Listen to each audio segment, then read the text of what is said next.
Serial artist Chandrakant మృతి Telugu serial ఇండస్ట్రీని shock గురిచేసింది.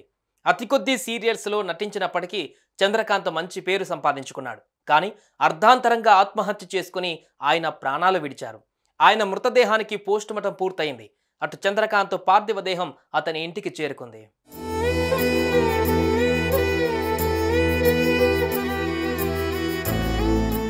చంద్రకాంత్ 2013లో సీరియల్స్లో అడుగుపెట్టారు.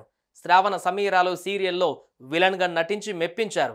ఆ తర్వాత స్వాతి చినుకులు, ప్రేమ్ నగర్, నిన్నే పెళ్లాడతా, త్రినయని, రాధమ్మ కూతురు సీరియల్స్లో నటించి మంచి మార్కులు సంపాదించుకున్నారు.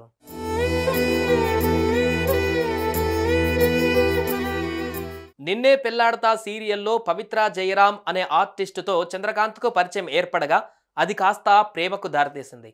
తర్వాత త్రినయని సీరియల్లో ఇద్దరు కలిసి నటించారు. ఆపై ఒకే ఇంట్లో ఉన్నారు.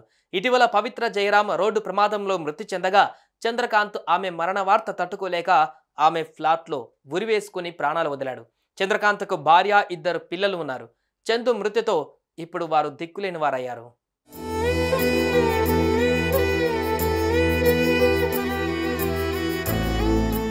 ఇక చంద్రకాంత్ మృతదేహాన్ని పోలీసులు పోస్టుమార్టానికి తరలించారు. ఉరివేసుకోవడంతో ఊపిరాగి ఆయన మృతి చెందినట్లుగా డాక్టర్లు నిర్ధారించారు. చందు పార్థివ దేహాన్ని ఆయన ఇంటికి తరలించారు. అంతిమ సంస్కారాలు సికింద్రాబాద్లోని ఆయన నివాసం వద్దే చేస్తున్నారు. కాగా చేతికందొచ్చిన కొడుకు మృతదేహాన్ని చూసి తల్లిదండ్రులు భోరుమంటున్నారు. అటు 11 ఏళ్లు ప్రేమించి పెళ్లాడిన భర్త కానరాని లోకాలకు వెళ్లిపోవడంతో భార్య శిల్ప గుండెలవిసేలా రోధిస్తోంది.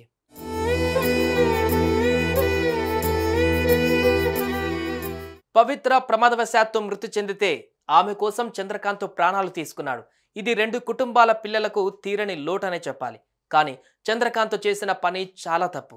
ఒకరి కోసం ప్రాణాలు తీసుకోవడం వల్ల ఇప్పుడు కుటుంబం అంతా ఒంటరైపోయిందంటున్నారు కుటుంబ సభ్యులు.